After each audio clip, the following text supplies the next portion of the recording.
Bueno, pues muy buenos días, compañeros. Mi nombre es Susana, yo soy miembro de Neuróticos Anónimos.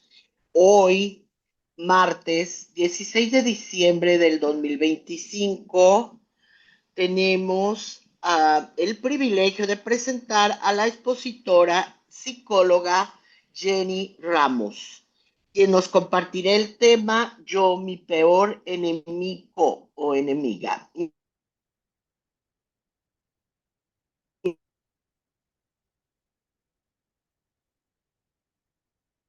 Muchas gracias y pues gracias. Adelante el micrófono, gracias.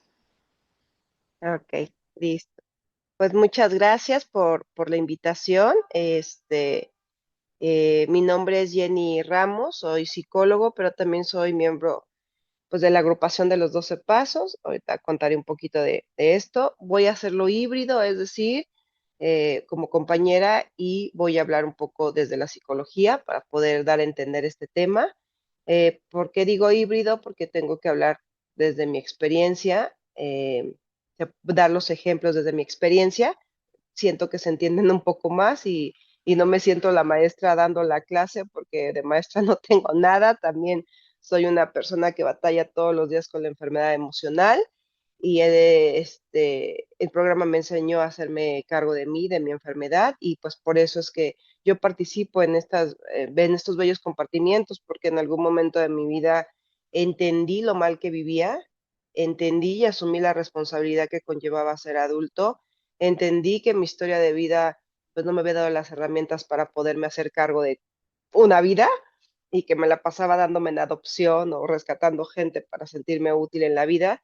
Y en algún momento le encontré un sentido a esta vida gracias al programa de los 12 pasos y, y me prometí a mí misma en algún sentido de agradecimiento que justo donde sea llamada para dar algún compartimiento o que mi historia le pueda servir a alguien, pues ahí estaré, ¿no? Entonces, esa es la finalidad con la que hago todo esto de mero agradecimiento por todo lo que el programa hizo de cambios en mi vida. Y bueno, agradezco y el tema es un tema para mí importante, es un tema que me han pedido mucho porque yo lo estructuré de una manera de poder poder pasar mi experiencia de cómo yo a través del programa fui avanzando, porque a mí me llegaba un momento donde me atoraba, donde decía, ah, ya me lo sé todo, ya no sufro por un hombre en mi caso personal, tengo mejores relaciones, pero había algo que todavía no le daba chispa a mi vida, como que todavía me sentía como, ¿y eso es todo? Y bueno, pues a través de esto que les voy a compartir el día de hoy es que he podido ir avanzando, ir entendiendo más mi enfermedad, dándole la seriedad que se le tiene que dar, porque es una enfermedad, ¿no? No es algo así como que se pueda quitar muy fácilmente o cuando ya tengo insights o tengo conciencia o ya dejo de hacer menos tarugadas, ¿no? Yo sí le digo pendejadas, perdón, porque ya cuando estás en el programa y ya estás consciente, ya no son tarugadas, son pendejadas, ¿no? Pues es como viendo toda esta estructura que hoy voy a platicar. Y justo esta parte, me gustó el nombre de su grupo, La Alegría de Vivir, es, es que sí, es eso, el programa es que le agarremos ese sentido a la vida, que aprendamos a reírnos de las cosas buenas y malas que pasan en la vida, que es normal. Jenny no lo veía normal. Jenny, cualquier cosa que le pasaba mala era un drama, era una desestructura, me rompía, no tenía las herramientas para poder entender que eso le pasa a todo mundo, no era a Jenny, ¿no? Entonces, sí, justo hoy espero que estas herramientas que hoy les voy a presentar, pues les pueda aportar algo para que justo aprendamos a alegrarnos de vivir, ¿no? De estar vivos, porque creo que muchos de nosotros sabemos que somos privilegiados, muchos de nosotros buscamos la muerte de manera directa o indirecta y bueno, estar aquí vivos y agradeciendo ya es mucho. Entonces, paso con el tema. Quería agregarles que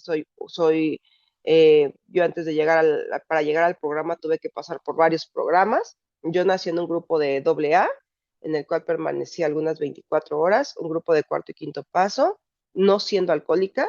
Llegué por una situación meramente de rescatar mi pellejo. Mi madre fue la que me llevó. Venía yo de dos intentos de suicidio, llegué muy pequeña, de 20 años, 20, 21 años y creo que ese fue mi anclaje, ¿no?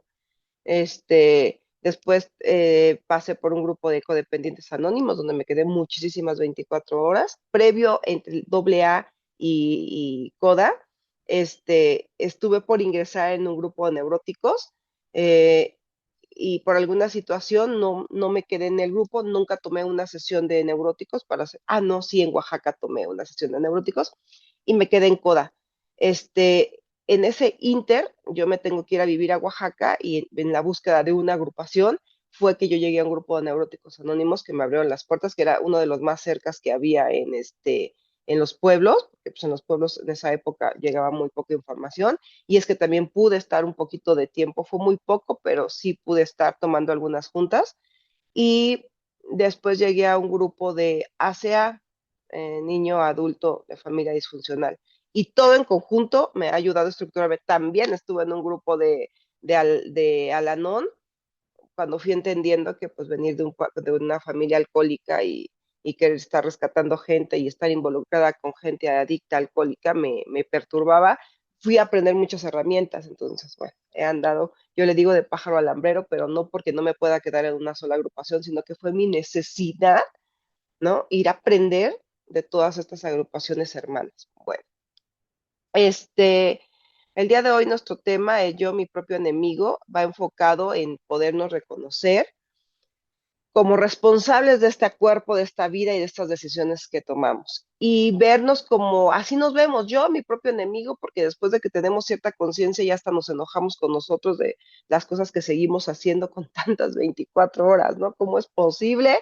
Antes tenía perdón de Dios, era una inconsciente, una enferma bruta, ¿no? Y ahora ya no soy una enferma bruta, soy una enferma, pues, como más letrada, ¿no? Como más consciente, ya sé el daño que hago, que me hago y sigo recayendo en ciertas cosas sin poder entender, porque ya me doy cuenta ya que estoy metida así las patotas en el lodo hasta el fondo es cuando digo, puta, o sea, estoy otra vez en el inicio, ¿no?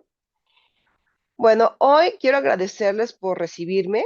Sé que cada una de las personas que estamos aquí tenemos una historia de lucha, de amor muy complicado, de cansancio y de esperanza, ¿no? Hoy quiero compartir desde un lugar, pues yo digo, honesto. Mucho de mi historial hablado es trascendido, otro en proceso. ¿Qué quiero decir con trascendido? Que está trabajado, ¿no? No sé si lo voy a volver a replicar o no, pero la única seguridad que tengo es que si me toca volver a estar en ese mismo lugar, tengo otras maneras de salir y otras herramientas para defenderme o resolver la situación. Me presento no tanto como psicóloga ni como terapeuta, sino como una mujer que también tuvo que descubrir que a veces sin darme cuenta, pues yo era mi propio enemigo, ¿no? Eh, a mí me dolía decirlo, todavía a veces me incomoda, eh, pero sé que cuando pude verlo fue cuando empecé a sentirme libre y es lo que hoy quiero transmitir, ¿no? Que aunque nos podamos ver como enemigos, como lo peor, como que ya no es el otro el que me daña, bueno, con su responsabilidad, pero que soy yo quien lo permití, hay un enojo y entonces me vuelco sobre mí y yo en mi caso personal de qué estúpida, qué pendeja, no entiendo, algo mal, así no me hablaba muy feo. Hoy todavía de repente suelo hablarme un poco fuerte, pero es cuando necesito aterrizarme, hermanos, porque si yo no lo hago así y me hablo bonito, nada más me apapacho las tarugadas que hago, pero es un lapso, no me quedo ahí diciéndome de cosas, ¿no?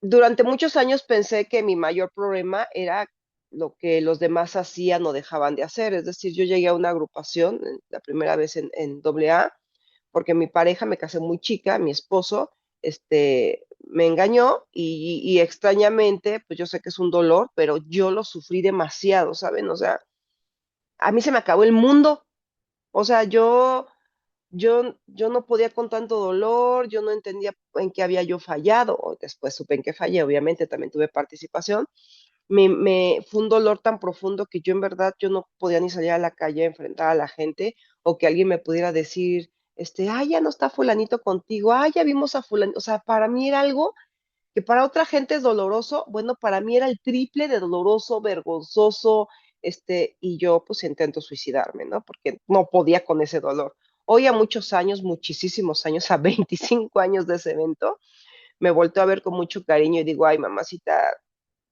no era que quisieras morirte, no podías con todo el dolor cargado en esa infancia, en toda esa estructura. confiaste, te enamoraste y creíste que por fin tenías tu familia, que por fin ibas a evitar el dolor, que por fin nadie te iba a traicionar, nadie te iba a lastimar, confiaste en un hombre y bueno, un hombre humano que tuvo sus fallas y yo no pude con esto. Fue todo lo que traía, más mi presente, lo que me hizo perderle la fe a seguir viviendo. Yo solo quería dormir, yo solo quería no sentir dolor, yo solo no quería sentir vergüenza y tomé esa decisión, pero creo que en el fondo no era quererme morir, solamente quería no estar en el presente, ¿no? Pensé que si yo amaba más, si yo cedía más, si yo sostenía más, entonces la gente me iba a amar. eh, y que me iba a regresar la misma forma en la que yo amaba y me entregaba, así de la misma forma se me iba a dar. Y bueno, pues no, nunca funcionó. Eh, no fue nada más con esa pareja, tuve otras parejas y no funcionó. Yo daba, daba, después me resentía, después me las cobraba, después me ofendía y era como un círculo vicioso. Después en esas escrituras de cuarto y quinto paso, pues me di cuenta que no nada más repetía el patrón con las parejas, sino también eran con las amigas, con la familia, que había un cierto enojo con los papás y que yo repetía ese ciclo de daba, recriminaba y les exigía y quiéranme y denme, y yo soy buena, porque nadie se queda conmigo, qué me hace falta. Entre toda esta locura empecé a creer que una mujer perfecta, una mujer empoderada, una mujer que pudiera tener una cierta solvencia económica, no iba a ser traicionada, no iba a ser abandonada, porque ¿qué más le podían pedir a una mujer así? Y entonces empieza mi loca carrera a los 25 años de ser una mujer perfecta en todos los aspectos. Y ni así se quedaron conmigo, ¿no? Y ni así lograba hacer que un caballero se quisiera quedar conmigo. Di 2 hijos en toda esta locura, tratando de formar una familia, y pues tampoco, ¿no? Yo tengo a los 2 hijos, hoy soy madre soltera, no por elección. Yo respeto y quiero mucho a todas las que somos mamás solteras, pero yo no me jacto, ni aplaudo, ni empodero el ser una madre soltera. Yo creo que la mayoría, no quiero decir todas, pero la mayoría de las madres solteras no fue una elección.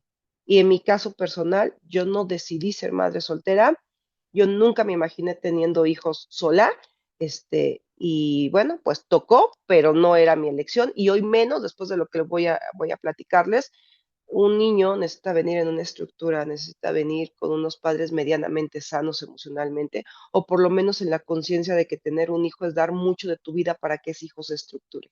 Y bueno, pues yo no tuve la capacidad con tanta locura que vivía, correteando hombres, pidiendo que se quedaran conmigo, resentida con los papás, encabronada con el mundo, pues difícilmente yo podía mirar a esos hijos tranquila, en paz, dándoles una mirada de paz y pudiéndolos estructurar. No había manera, estaba yo muy loca, no había manera. No puedo dar lo que no tengo, ¿no?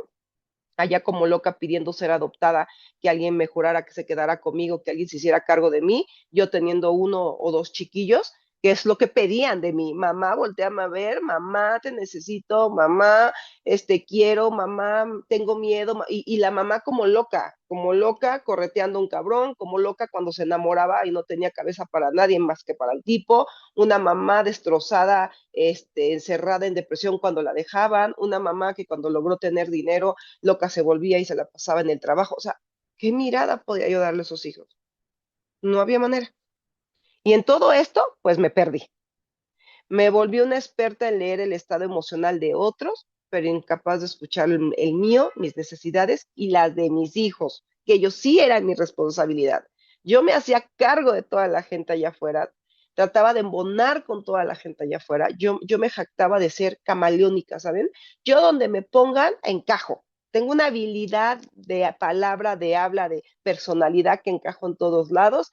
Y hoy veo que solo eran mis máscaras que yo prefabriqué desde una infancia para poder adaptarme, grábense esta palabra, adaptarme en todo el entorno como adulta. Pero fui incapaz de crear una máscara, una personalidad para poderme hacer cargo de unos hijos que tenía, ¿no? Porque nunca se me enseñó una estructura familiar, una estructura de mamá, entonces sin querer repetí lo mismo. Tuve hijos, les di todo menos una madre presente, ¿no? Eh, Me justificaba, me callaba, me quedaba en lugares incómodos, todo, todo. O sea, me hice experta en justificar al otro, en quedarme callada para que el otro no se enojara y no se fuera. Ya cuando veía que las cosas estaban perdidas, entonces cambiaba mi carácter, que no era carácter, sino mi adaptación cambiaba a ponerme agresiva, a hablar mal del otro, cobrarle todo, o me quedaba en lugares súper incómodos, lugares donde no cabía, lugares donde no pertenecía, ¿no? Pero yo, esa habilidad que tenía de encajar, así aferrada, terca, ¿no? Pagaba, daba dinero, era linda, aceptaba comentarios, me quedaba en situaciones donde me incomodaba lo que hablaban, cómo pensaba la gente, y yo trataba de adaptarme ahí toda jodida, pero ahí me quedaba. Me culpaba si algo me salía mal, me decía cosas tremendas hacia mí mismas como eres demasiado intensa. Obviamente todo esto que voy a decir son creencias negativas. Yo me las digo porque en algún momento de mi infancia se me estructuraron y me las dijeron. Entonces, ya cuando adulta me veo en situaciones que no puedo controlar, entonces vienen estas creencias para darle sentido a mi vida y digo, ay, soy demasiado emocional, soy demasiado, intensa, aparte fundadas de la pareja. Cuando quería reclamar algo, siempre me decían, es que eres demasiado loca, eres demasiado intensa, todo lo exageras. Eso también me lo decían en la infancia, entonces llegó un momento donde ya no necesitaba que nadie me lo dijera. Yo solita, es que eres demasiado intensa, todo lo exageras, todo lo ves para ti, todo te lo tomas personal, yo provoco problemas, si yo fuera mejor, si yo diera más, si yo fuera más perfecta, no se irían, no me abandonarían, no me traicionarían. O en otro de los casos, cuando yo estaba muy deprimida, es aguanta un poco más, quédate callada, pues si no fue para tanto, pues para qué le reclamas si de tu manera ni te vas a ir, o sea, ya, si no, ya, toda dada la jodida. Hasta que un día en el programa de tanto estar yendo y llevándome de las orejas, porque no es fácil hacerse cargo de uno, no es fácil aceptar que necesito ayuda, no es fácil quedarme en un lugar donde me van a ayudar, donde me están hablando de mí, donde me están diciendo volteate a ver, ¿no? Me fue difícil hacerme responsable y quedarme en una agrupación, pero quedarme en lugares incómodos, familias incómodas, parejas incómodas, me era muy fácil, ¿no? Y estarme llevando a mis juntas era así, llevarme de las orejas, pero un día entendí algo doloroso. No eran los otros quienes más me herían o me lastimaban. Claro que tenían su participación, porque no quiero que por ahí salgan y digan, no, no, a ver, Jenny, el fulano me engañó, tenía otra familia, me engañó por años, yo no sabía, o un compañero que diga, yo le di todo, fue un buen hombre, como ustedes lo piden, y me salió lagartona, me salió vividora, ¿no? O sea, sí, el otro tiene una participación, pero me costó mucho dolor, mucho poder entender que en cualquier tipo de relaciones es 50 y 50. Sí, el otro se le nota más todas sus negatividades, todo lo malo que me hizo, pero yo tengo el otro 50 de responsabilidad y ese 50 de responsabilidad mío es el que me costó, perdón la palabra, pero me costó un huevo entenderlo, porque yo me quedé, si hay aquí alguien que tiene poco tiempo para mí o nuevos o menos de un año, que nunca habían pisado una agrupación, no nuevo de que llevo un año en el grupo, no, no, no, no, ya no eres nuevo. O sea, nuevo de que jamás en tu vida habías sabido del programa y llevas meses aquí o en cualquier agrupación, esto es para ti, ¿no? Tienes todo un primer año para llorar, quejarte, bien dicen en mi agrupación y en todas dicen, ¿no? ¿Qué sabes hacer aparte de llorar, quejarte y sufrir, ¿no? Ese es nuestro primer año, ¿no? Se nos permite que se suba el nuevo y hable 20,000 veces lo mismo, lo mismo, lo mismo, lo mismo. Hasta 2 años, porque ya eres medio terca como Jenny, ¿no? Pero si te lo puedes ahorrar después de 2 años, si te lo puedes ahorrar, de verdad que vas a dejar de ser tu propio enemigo, ¿no? No fue el otro el que hizo el mayor daño en ti, fui yo con los comportamientos que tenía. Fui yo con lo permisiva que fui. Fui yo porque no tenía un carácter. Fui yo porque no sabía poner límites. Fui yo por tener ideas preconcebidas desde infancia de lo que era una familia, de lo que era una relación, de lo que era aguantar. Fui yo la que permitió que el otro llegara hasta donde llegó. No soy responsable de lo que el otro hizo. O sea, ¿qué quiero decir con esto? Yo no soy responsable de que él me haya engañado. Por supuesto que no, esa es su responsabilidad de él, no fue un error, fue una decisión que tomó consciente, ¿no? No soy responsable de eso. pero sí soy responsable de lo que yo hice después de enterarme de eso. No me fui, perdoné 5 veces, 7 veces, me engañó 7 veces. Todo lo que haya venido después de haberme enterado, sí es mi responsabilidad, pero tengo que entender que no lo pude hacer de otra manera porque no tenía herramientas. Lo hice como con lo que tenía, todo jodido, todo lo que se me enseñó. Entonces, hoy en la agrupación yo tengo la responsabilidad de encontrar esas fallas que me hacen quedarme en lugares incómodos, perdonar, humillarme, según tener carácter y soy explosiva, agresiva, confrontadora, y yo creo que eso es, todos esos son fallas de origen, son preconcepciones que tenemos, son estructuras mal estructuradas, ¿no? Con las que llegamos a ser adultos. Entonces, bueno, pues un día entendí muy dolorosamente que era yo, que era lo que yo hacía conmigo para que otros no me abandonaran, lo que empezaba a darme dolor en la vida. Y ahí empezó mi despertar, cuando tú empiezas a entender y dejas de estar llorando por lo que el otro te hizo, cuando logras pasar el duelo de la pérdida de lo que haya sido por lo que llegaste a la agrupación, eso está bien, ¿no? Pero cuando pasa el duelo, o sea, un duelo dura 6 meses. Pero Jenny se aventó bastantes 24 horas llorando por todos los desgraciados que no se quisieron quedar conmigo, hablando mal de ellos, y ya no fue sano para mí, ¿me entienden? Cuando yo empiezo a entender, bueno, ¿y por qué me quedé tanto tiempo? ¿Y por qué permití tanto? Oye, o sea, el otro sí era una sabandija, pero ¿por qué si yo sabiendo que era una sabandija no me iba? ¿Por qué él lo seguía teniendo en mi casa? ¿Por qué él le seguía prestando dinero si no me pagaba? ¿Por qué sigo confiando en la gente que me traiciona una y otra vez? ¿Por qué digo una cosa, mando a la chingada las cosas y 3 doritos después me convencen o me dejo convencer? ¿Por qué soy tan accesible? ¿Por qué soy tan demasiado empática?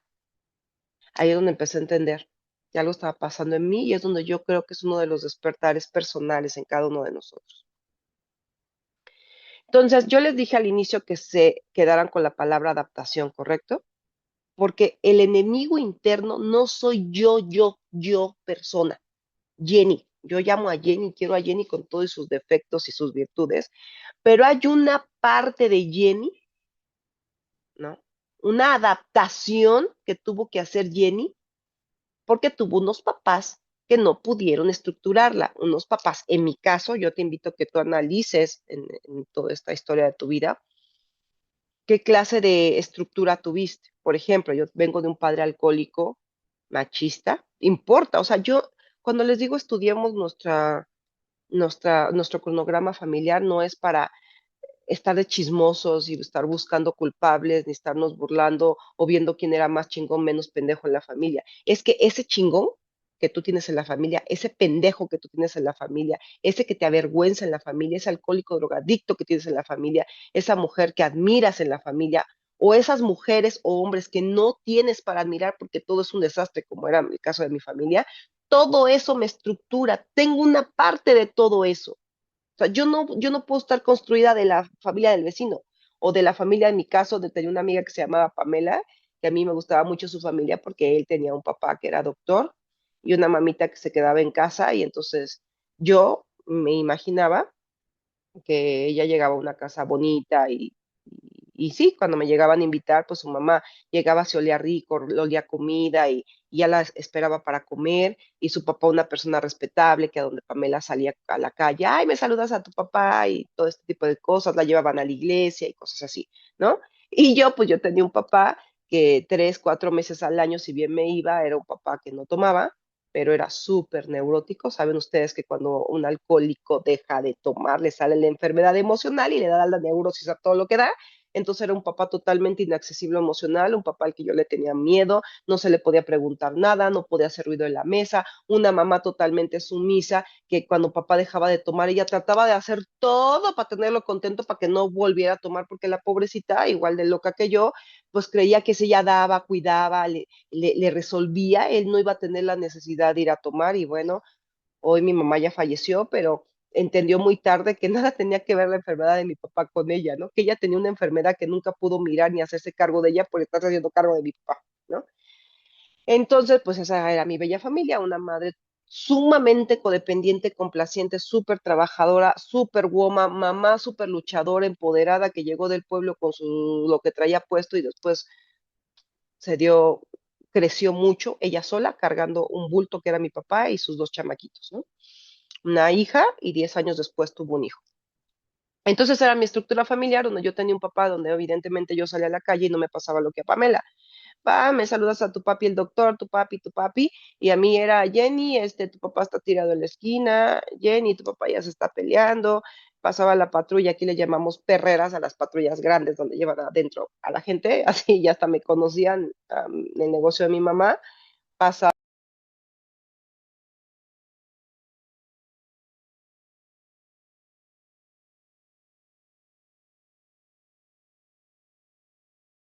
esto, entonces les cuento un poco de mi historia para que ustedes puedan ver la importancia del por qué tenemos que mirar de dónde venimos, ¿no? Porque eso es lo que va a construir a la personalidad del adulto, lo que te rodeó, lo que, lo que viste, porque un niño observa todo lo que hace la familia, porque está aprendiendo herramientas para actuar como adulto. Entonces, no importa lo que mi mamá a mí me decía, bueno, sí importa, pero es más importante lo que yo veía actuado que hablado. Por ejemplo, mi mamá me decía, Jenny, tienes que estudiar, no te tienes que quedar bruta. Tú no puedes llegar y hacer una familia con un alcohólico, no te cases nunca con un alcohólico. Haz tu dinero para que cuando te tengas que ir de un lugar te vayas y no te quedes porque no tienes con qué irte. Eso me quedó muy claro porque lo vi vivenciado en mi mamá. Si mi mamá nada más me lo hubiera dicho por decirlo, no lo hubiera entendido, pero cuando vi que mi mamá, o entendí en una edad de la adolescencia que mi mamá era la que trabajaba, la que mantenía, que mi papá era un alcohólico, que mi mamá nada más le daba un prestigio y un nombre de señor, porque mi mamá requería tener un hombre a su lado, no entendía por qué, si no le ayudaba para nada, empiezo a tener choques con la realidad, con lo que se me decía. Entonces yo vivía en una incongruencia. Con un padre alcohólico vives en total angustia, nunca hay certeza de nada. Con un papá alcohólico tomado o un papá no alcohólico, que son los neuróticos, ¿no? Y la otra personalidad de mi papá era cuando tomaba, ¿no? Ya no le tenía respeto, era un hombre que no le tenía miedo, que más nos agarrábamos a golpes, yo me golpeaba con mi papá desde la edad de los 12 años para defender a mi mamá, yo agarraba el rol de hombre de la casa, ¿no? Se me daba un papel que no me correspondía, entonces una puta locura, compañeros, porque un niño tiene que tener muy claro que él es el niño, el que debe de ser cuidado, el que debe de ser protegido, el que si sale el coco, mamá o papá, cualquiera de los dos, le dice, cálmate, no va a pasar nada, mi amor, aquí estamos para defenderte, cosa que a mí no me sucedía. El coco era cuando papá llegaba borracho, el hombre que me tenía que proteger era el coco, y entonces mamá, en su miedo, pánico que le tenía porque el coco la golpeaba horrible, pues no me podía defender, entonces el que me tenía que defender era el coco y de segunda era mi mamá que le tenía miedo al coco, entonces ¿qué creen que pasaba? Me tuve que adaptar, si no, no iba a sobrevivir. O sea, yo tuve que adaptarme a que nadie iba a venir a salvarme. Y entonces, aparte de que nadie iba a venir a salvarme, me podían matar a mi mamá, porque un niño ver que golpean a su madre es como si lo golpearan y no lo mataran a él. O sea, matarle, golpear a la mamá enfrente de un niño es una de las cosas más brutales que puede pasar a un niño. Entonces, pues me tuve que adaptar y fingir que yo era muy fuerte con 12 años. Tuve que reventar mi psique, ¿saben? Así la tuve que fracturar para salirme de la realidad, porque mi realidad era una niña de 12, 13 años, flaquita, que jamás iba a poder competir con un hombre de 30 y tantos años, ¿no? Que jamás iba a tener la fuerza brutal para acabar con ese hombre, pero yo tuve que romper mi psique y hacerme creer en la fantasía que yo podía, que yo era más fuerte, y entonces tuve que hacer estrategias como si lo agarro de espaldas, si le estampo algo en la cabeza y si doy yo el primer golpe, gano, ¿no? Entonces así era como eran mis peleas con mi papá, yo siempre tenía que agarrarlo a traición porque era evidente que yo nunca iba a poder con él, y entonces esa fue mi manera de adaptarme.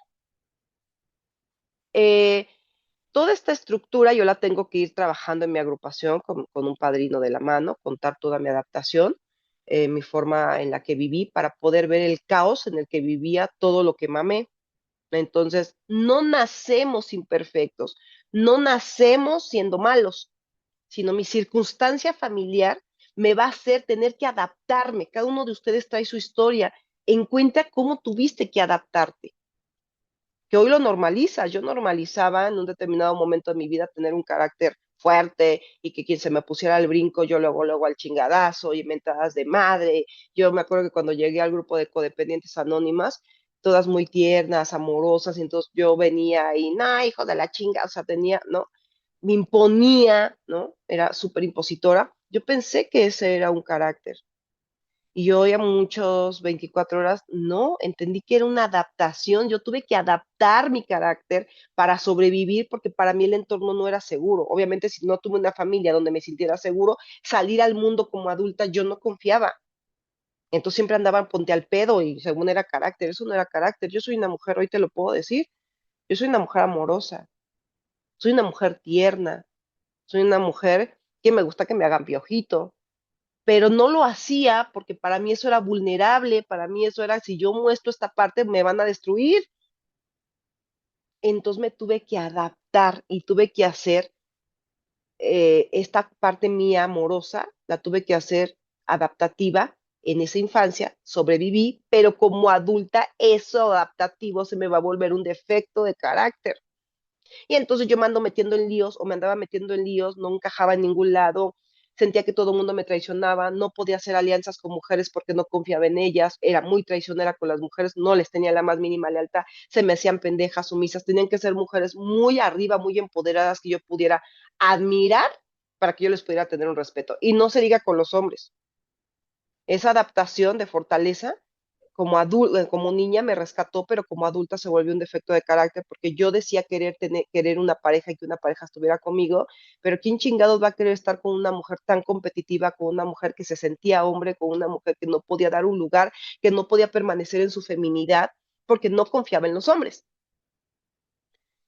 Entonces, eso lo entendí cuando miré mi estructura y dije, claro, el hombre que me tenía que proteger era el coco. Ningún hombre va a merecer mi confianza. Yo anhelo estar en pareja, pero no sé cómo tratar a un hombre si al hombre que yo tenía que amar y al que me tenía que proteger lo traicionaba, lo golpeaba, lo humillaba cuando estaba borracho y cuando estaba en su juicio era al revés. Él me sometía, le tenía miedo, es una estructura brutal. Y en las mujeres no confiaba porque mi mamá siempre la vi miedosa, temerosa, no nada más a mi mamá, a mis tías que vivían en el mismo sistema abusivo, golpeador, donde las engañaban, tenían más familia los tíos, o sea, mujeres que no se movían, mujeres que se quedaban ahí quietas, no eran para mí unas mujeres que yo pudiera querer admirar o querer seguir su ejemplo. Entonces, obviamente, las mujeres que yo miraba como adulta, pues todas se me hacían como, ay, no. Obviamente, si yo vi una mujer empoderada, a esa era la que quería ser mi amiga, no a las otras. Entonces, estaba yo muy mal. Entonces, yo no podía tener relaciones sanas y amorosas con esa estructura, ¿no? Entonces, no nacemos con un saboteador interno, o sea, un enemigo. Nos tenemos que adaptar, lo construimos para sobrevivir. Cuando crecimos en entornos donde hay caos, crítica, y esto lo quiero enfatizar bien porque muchos me pueden decir, híjole Jenny, pues yo no tuve un papá alcohólico, pues no necesitas tener un papá alcohólico para que estés en una familia disfuncional o un papá drogadicto. Pudiste haber estado en una familia donde tu papá era súper trabajador, ¿no? Súper buen proveedor, como hombre, pero como papá no tuviste un papá. Porque un papá es el que cuida, un papá es el que estructura, un papá es el que vigila, un papá es el que da esa sensación de estar a salvo, un papá es el que cuando te caes de la bicicleta, tienes un problema en la escuela, tus primeros novios se pasan de listos contigo, llega y te dice, no pasa nada, mija, ¿quién fue? ¿Quién te hizo daño? Y que tú sabes que papá va a saltar por ti, que cuando te ve triste, papá se acerca y te pregunta, ¿qué pasó, princesa? ¿Qué pasó, este campeón? ¿Qué pasó? ¿Qué tienes? Cuéntame. Yo no tuve un papá así, ¿no? Entonces son entornos donde quitemos el alcoholismo y la drogadicción, ¿no? Había caos, no había congruencia, el niño no sabía cuándo sí, cuándo no. Un ejemplo, yo me acuerdo que yo le preguntaba a mi mamá, mamá, ¿qué te pasó? No sé, traía morado un ojo o algo así, y yo le decía, mamá, ¿qué te pasó? Yo sabía que había pasado, yo sabía, yo necesitaba como niña de 8 7 años que alguien validara lo que yo veía. Esa es la función de los adultos, esa es la función de estos cuidadores, ¿no? Que mamá me diga, ay, mamita, pues la verdad, me caí, ¿no? Pero yo sabía que no se había caído porque cada semana o cada 15 días, pues que ella tiro, mamá era muy tonta y se caía y se golpeaba siempre en el mismo lugar o en los mismos lugares, la cara, los brazos, las piernas. Entonces, muchas veces yo veía muy pequeña, 5 o 6 años, cómo era golpeada mi mamá y yo no la podía defender, solamente era observadora, porque a mí no me golpeaba mi papá. Y entonces yo necesitaba preguntarle a mi mamá cuando llegaba de la escuela, que la veía golpeada, qué había pasado. Lo correcto es que mi mamá, con todo y lo doloroso que fuese, me hubiese dicho la verdad. Pues ya sabes, hija, tu papá ha tomado, pues otra vez me golpeó. Me hubiera dolido brutalmente, o evidentemente, pero hubiera logrado mi mamá hacer que yo confiara en lo que yo veía, en lo que yo percibía. Volvieron a golpear a mi mamá, tiene el ojo morado. Mamá, ¿qué te pasó? No, pues es que tu papá otra vez me golpeó. Puta, hubiera sido desastroso para mí, pero sabría que estoy en lo correcto, que era la realidad. A mí se me decía otra cosa, a mí se me decía, no, nada, me caí, no, no, no tengo nada, estás loca, estás pendeja. Y cállate, no andes diciendo nada. O sea, invalidaba lo que yo veía. Obviamente en la adultez veo que el cabrón me está engañando, veo que el cabrón me está robando, veo que el cabrón me pide dinero y no me paga. Lo estoy viendo, lo sé que es un deshonesto, que lo tengo que dejar y me tengo que ir de ahí, pero viene y me dice, no, perdóname, mira, yo no quería. ¿Ustedes qué creen que voy a hacer? ¿Con qué me voy a sentir adaptada? ¿Con lo que yo creo que es verdad o con lo que el otro me está diciendo? Pues con lo que el otro me está diciendo, porque nadie me validó en la infancia.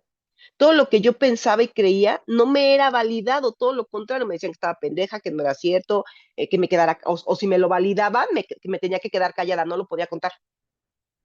Entonces, en estas familias donde no necesariamente hay un alcohólico drogadicto, hay un caos, no hay congruencia, o hay críticas, hay abandono emocional, hay violencia emocional. ¿Cuál es la violencia emocional? No ser vista, no existir. O sea, ese papá pasaba y no te pelaba. Esa mamá todo el día trabajando porque pues, no le queda de otra y llegaba muy cansada y no te podía dar la atención que te tenía que dar, siempre cansada, siempre neurótica, siempre con sus problemas existenciales, que no podía darte una mirada, no podía mirar. El niño se estructura a través de la mirada del cuidador.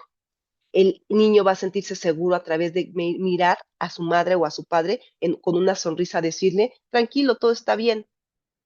Si ese niño no ve eso, no hay manera de que se estructure y entonces tiene que adaptarse y tiene que desarrollar una habilidad. ¿Para qué creen que tiene que desarrollar la habilidad este niño en este tipo de entornos? Pues para anticipar peligro. O sea, el niño tiene que adaptarse a decir en la madre, esto es un caos, nunca sé si papá va a llegar bien de malas a golpear, a gritar, a humillar, a aplastar, a dormirse, a no pelarnos, si bien nos iba que llegara, se durmieran y nos pelara, ¿no? Pero otros muchos en ese tipo de familias, ¿sabías que la hora de la llegada de papá o de mamá era hijo de su pinche madre? Yo tengo experiencias de compañeros en tribuna donde decían, no manches, la mamá llegaba y no encontraba. Yo hacía el quehacer, cabrón, pero esa mamá parecía que llegaba con rayos X a ver qué no había hecho, ¿no? O sea, no lo que hice, no, ¿qué no hice para darme la madre, para castigarme, para humillarme, ¿no? Entonces, tenemos que anticipar el peligro como niños y entonces requerimos adaptarnos. Peligro físico, peligro real y peligro emocional, ¿eh? El problema es que esa habilidad maravillosa nos ayuda a sobrevivir en la infancia. O sea, esta habilidad maravillosa que Jenny creó para sobrevivir, defender a su mamá, fugarse, porque yo utilizaba mucho la imaginación para no, sobre todo de niña, 4, 5, 6 años, cuando veía que era golpeada mi mamá, mis tías, no eran golpizas de una cachetada, compañeros. Tengo que hacerlo explícito para que puedan entender más adelante lo que voy a compartirles de mi historia. Eran golpizas donde quedaba sangre en el piso, perdón, esto ya puedo contactar con mis emociones, agradezco infinitamente que hoy puedo contactarlas, antes no, esto yo lo contaba como si yo estuviera contando la película de un vecino o lo contaba como si estuviera contándoles la película de Rambo, así fantasioso, así, ¿no? una mamá donde era pateada brutalmente y yo abajo de una cama o arriba de una cama tratando de concentrarme en un libro que tenía de dibujitos, todavía no, creo que en esa época no sabía leer, tratando de concentrarme con todas mis fuerzas, así de, ay, viajábamos al espacio y entonces, y hacer oídos sordos, porque obviamente mi mamá, me imagino que mi mamá gritaba, era como ver una película sin sonido, ¿saben? Tuve que adaptarme, tuve que crear herramientas para, no escucho, no, sí veo, pero no escucho, no siento y solamente veo la película pasar. ¿Sí? Tuve que adaptarme para poder ver todo este tipo de cosas y eso me permitió sobrevivir, eso me permitía salir a jugar con los niños y no contar nada, eso me permitía ir a la escuela y pasar como niña normal, ¿no? Sin contar nada. Entonces, esa herramienta valiosa me ayudó para sobrevivir ante la ruptura emocional de no haber ningún adulto que me pudiera sostener. Se le llama la muerte en el vacío, ¿saben? De un niño. No se muere físicamente, pero muere emocionalmente. Entonces tenemos que adaptarnos para que esa muerte sea menos dolorosa o menos predecible, ¿no? Pero a su vez esta bella herramienta que nos ayudó en toda esa infancia y cierta parte de la adolescencia, en la adolescencia más adulta o pasando a la adultez, se vuelve nuestra peor arma y es ahí donde nace yo, mi peor enemigo. Es esta adaptación la que es nuestro peor enemigo. No soy yo, soy la adaptación que tuve que hacer en un entorno donde no se me estructuró y tuve que generar esta adaptación para sobrevivir, la que como adulto, pues ya no me ayuda. Chinga todo lo que tengo. ¿Cómo opera el trauma? Voy a llamarle codependencia. Entendemos como codependencia todas estas enfermedades emocionales, que somos personas adultas no adaptadas para tener relaciones sanas y amorosas. El trauma lo vas a ver como, lo vas a camuflajear como, ay, es que es mi personalidad, es que es mi forma de ser, es mi forma de actuar, es mi forma de resolver la vida y pues chinguense todos los demás, ¿no? Pero también es una parte donde me adapté, lo anormal normal. Por ejemplo, yo era súper agresiva, yo fui una mamá, sobre todo con el hijo mayor, súper agresiva, golpeadora, con el hermano también. Este, lo hice normal. Para mí era normal resolver todo a golpes, mentadas de madre. Era como una leona lista al ataque, no me importaba, no era ni para alimentarme, era para evitar ser lastimada, yo atacaba todo. Por si sí, por si no, chinga tu madre. Por si sí, por si no, ya te traicioné. Por si sí, por si no, yo creo que me estás poniendo el cuerno, me vengo. Por si sí, por si no, quiero llegar a ese puesto, tengo que traicionar a tal persona, me vale más, lo voy a hacer. ¡Pum! O sea, por si sí, por si no, así. Eso se llama hipervigilancia. Tengo un sistema nervioso alteradísimo, ¿no? Que ha vivido en constante incongruencia, en constante hipervigilancia, que está alterado. Y yo lo veo normal, pero la gente que me ve allá afuera actuar se da cuenta que esa vieja está loca, esa vieja se veía normal, pero sí está bien cucú. Eso es hipervigilancia. Todas mis emociones no las puedo tramitar de manera normal, todo lo veo exagerado o no lo siento, ¿no? Todas las necesidades propias mías no importan, son las de todos los demás. Yo quiero construirle la vida al otro, yo sé lo que es mejor para el otro, yo le digo al otro cómo hacer dinero, yo le resuelvo al otro, ¿no? Yo lo llevo al doctor, yo lo cuido, pero no hago eso para mí misma. Hay un egoísmo para conmigo misma. Se sobreestima el daño que puedo causar, sobreestimo ¿cómo le explico? Evito los conflictos cuando me quiero quedar en un lugar aunque no me convenga. Evito los conflictos para que el otro no se enoje, aunque el resultado o sea a costa de mi propio sufrimiento y de mi propia incomodidad. Entonces, el crear un yo adaptativo es como crear una fórmula incorrecta. Si controlo todo, si salvo a todos, si me sacrifico por todos, no me van a abandonar. Vuelvo a repetirlo. Si controlo todo, si salvo a todos, si me sacrifico por todos, no me van a abandonar, no me van a traicionar. No. Y esta fórmula yo la repetí en todas las relaciones de mi vida, en todas, y nunca me funcionó. Entonces creo que la fórmula era al revés, o está mal adaptada, está mal dada. Es, no controlo nada, no salvo a nadie que no sea a mí misma y no me sacrifico porque eso me causa dolor. Y eso me va a garantizar no sentirme abandonada.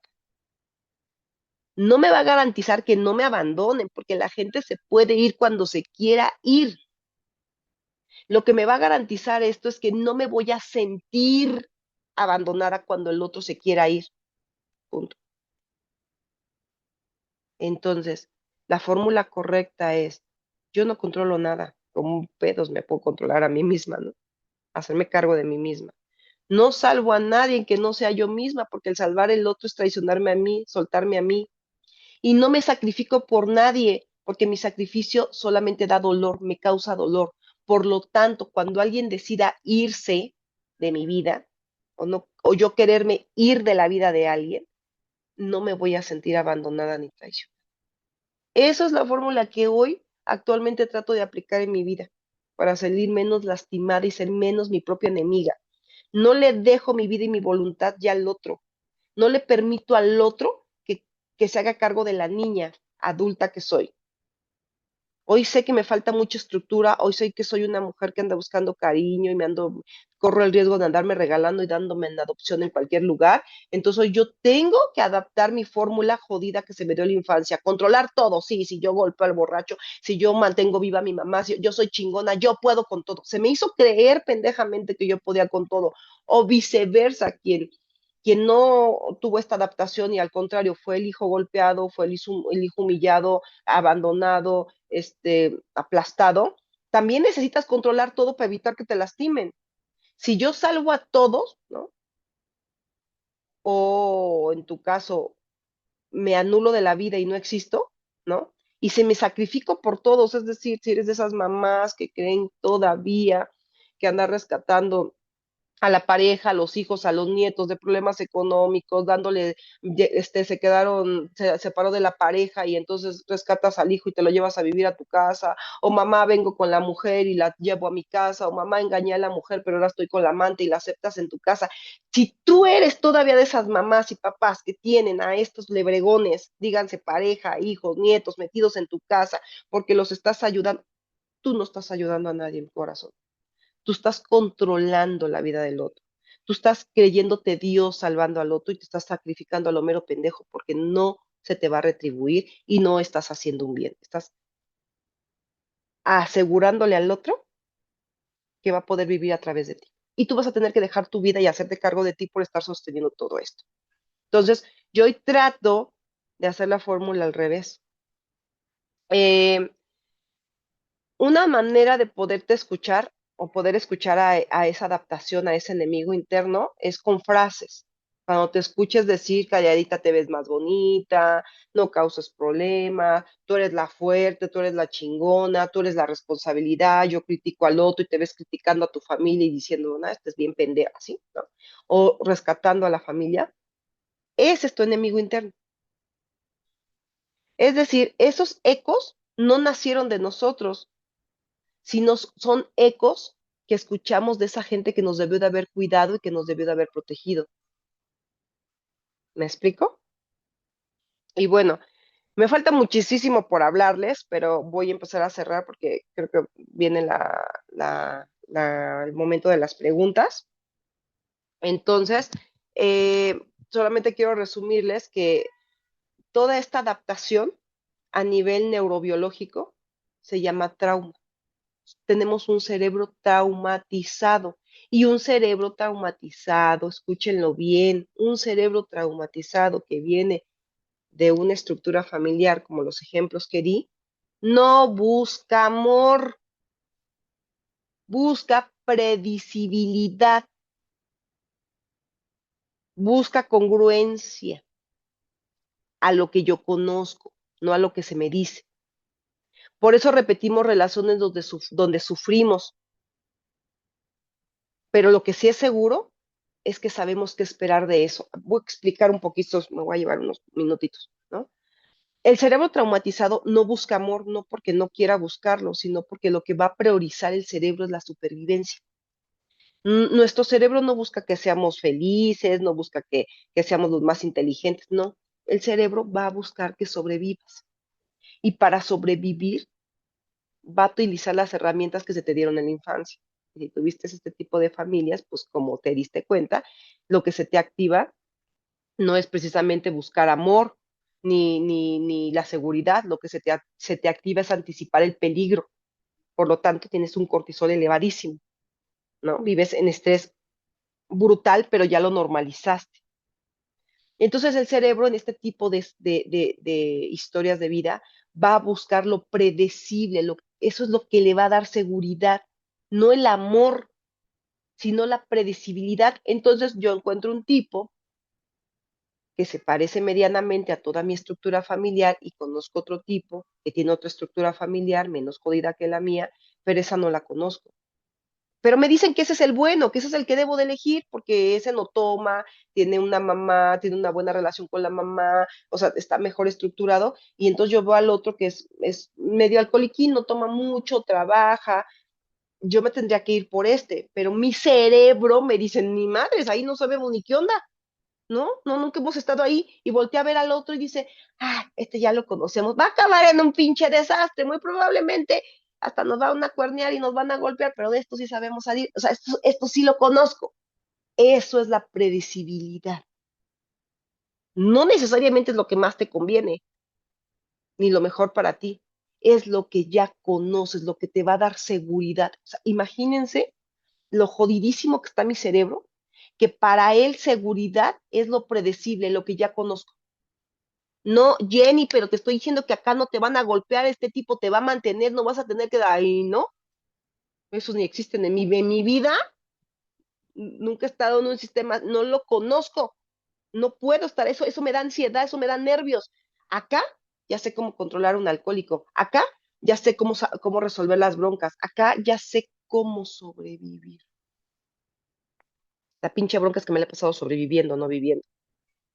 Entonces, hay un sistema de recompensas en el cerebro todo distorsionado. El cuerpo se acostumbra a recibir migajas. Hay otro tema que doy de migajeras, pero yo lo doy desde un punto de vista donde, ¿cómo te estructuraste para ser migajera? O sea, esto es un don. O sea, no cualquiera es migajera, reinas y reyes, ¿eh? O sea, en esta adaptabilidad, todo lo que tuvimos que vivir para que se nos diera la adaptabilidad de ser migajero. No cualquiera puede ser del club VIP migajero, y quienes son migajeras, migajeros, saben de lo que estoy hablando. Algún día podamos hablar de esto. Pero no, o sea, lo hacen como chiste, ay, migajera. Perdóname, estúpida, tú no sabes todos los másters que me aventé en esa infancia para ser migajera. Las migajeras y migajeros originales tenemos una historia bien jodida y desestructurada para llegar a ser migajeros. Entonces, se crea un ciclo de dolor, alivio, dolor, alivio. Dolor me da alivio. Dolor me da alivio. Es decir, soy adicta. El sistema nervioso confunde intensidad con seguridad. Por eso somos un cerebro traumatizado. El, el cerebro, el sistema nervioso debería de confundir, debería de saber que algo sano, algo donde no hay dolor, no hay golpes, no hay humillaciones, eso es seguridad, y nosotros no. Nosotros confundimos la intensidad de lo que hay en nuestras vidas con seguridad. Por eso me puedo quedar en lugares con un cabrón jodido que hoy me traiciona, que hoy me engaña, pero en la noche llega, me pide perdón, llora, me llega con un arreglo de flores y tenemos escenas de sexo fantásticas, fenomenales. Todo eso es intensidad y yo ay, sí, me quiere. Una puta jodidez. Y entonces el otro que es tranquilo, que no me engaña, que llega todas las noches, predecible para él, no para mí, no me causa desmadres, no me da mi dosis de droga, yo no puedo estar con él, porque mi sistema nervioso está alterado. Entonces el sistema nervioso confunde intensidad con seguridad. Entonces, ojo con mis loquitas y mis loquitos emocionales como yo, que es muy fácil darnos cuenta. Un ejemplo, conozco a alguien y llevo 3 días saliendo con él y yo ya estoy volada, yo ya todo mundo no hablo más que de él, le cuento lo maravilloso que es y entonces me agarra de la mano y yo siento escalofríos, y entonces me abre la puerta del carro y yo siento que es el hombre más hermoso, me habla todo Ay, eso es lo mínimo que una persona enamorada o queriendo tener una relación con alguien va a hacer, pero como yo no lo tuve, para mí lo hago exagerado. O sea, un cabrón que me pagó la comida, pues sí, mi papá no pagaba ni madres, mi mamá era quien nos mantenía, Pues para mí llega un hombre que, no, no, yo pago chiquita, puta, entonces lo intensifico, no manches, este güey sí me quiere, y hago por pendejo. Sí duele, al menos sentir algo. Esto es bueno. Esta es una frase con la que hoy quiero que lo puedan, se la puedan quedar. Si me duele, ese es un sistema nervioso traumatizado. Así pensamos. Si duele, al menos siento algo. Si siento algo, no estoy sola. Esta confusión es una trampa de nuestro cerebro traumatizado. No es una falla moral, no es que yo esté mal, no es que yo sea tonta, pendeja, puta o pendejo, tarado, me encanta andar con muchas mujeres. Es que si duele, al menos siento algo, estoy viva. Si siento algo, es porque no estoy sola. Por eso me puedo quedar en lugares muy jodidos. Y todavía me da tiempo de dar un cierre rápido. Este, Sí, claro que sí, por favor. Adelante. ok. Entonces, ¿cómo vamos a unir esto con los 12 pasos? Todo lo que acabo de decir viene en el programa. El programa es fantástico. En los tres primeros pasos, por eso se nos dicen que son fundamentales. Aquí vamos a unir lo psicológico con lo espiritual del programa. El programa dice, admitimos, bueno, por lo menos en el de codependientes es el que yo estoy más familiarizada, pero espero se pueda entender. Admitimos que éramos impotentes ante la conducta de otros y que nuestras vidas se habían vuelto ingobernables.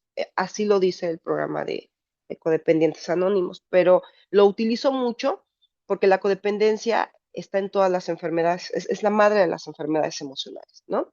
Entonces, desde la psicología, el trauma es eso, significa admito que mi enemigo interno se hizo tan fuerte para protegerme que ahora maneja mi vida.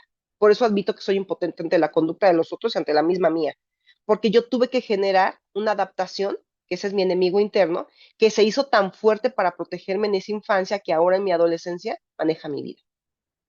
En el paso 2, creer que un poder superior puede devolverme el sano juicio desde lo psicológico es reconocer que no puedo sola contra mi mente traumatizada. Ahora sí entienden, o sea, contra todo este cerebro traumatizado y todas las creencias y todas las ideas y toda la desestructura que traigo, no puedo sola contra mí misma, pero sí puedo acompañada de este poder superior que tengo que crear mientras me sano y me hago responsable de él.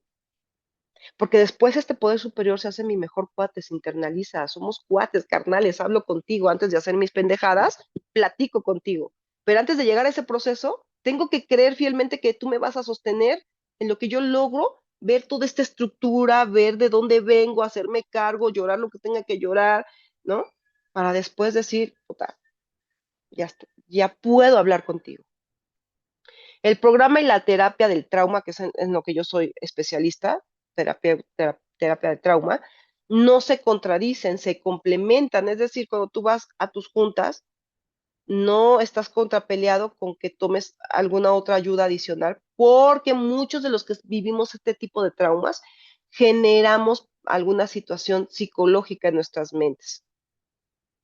De ahí nacen los narcisistas, de ahí nacen los psicópatas, de estas estructuras jodidas, también nace la codependiente, nacen los adictos, adictos a todo, adicto al sexo, adicto a las drogas, adictos al alcohol, adictos al juego. Aquí nacen los neuróticos, de estas estructuras nacen los, las histriónicas, también nacen los que ahora muy famosos, ¿no? TDAH, ¿no?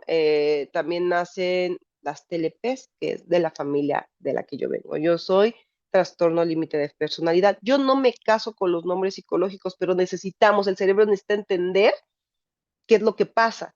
Y cuando yo fui diagnosticada con trastorno límite de personalidad y después de estudiar, entendía a qué se referían. Yo tuve que disasociarme muchas personalidades, múltiples personalidades para sobrevivir en esa infancia. Y hoy como adulta es un puto desmadre porque no sé cuál de todas esas soy yo.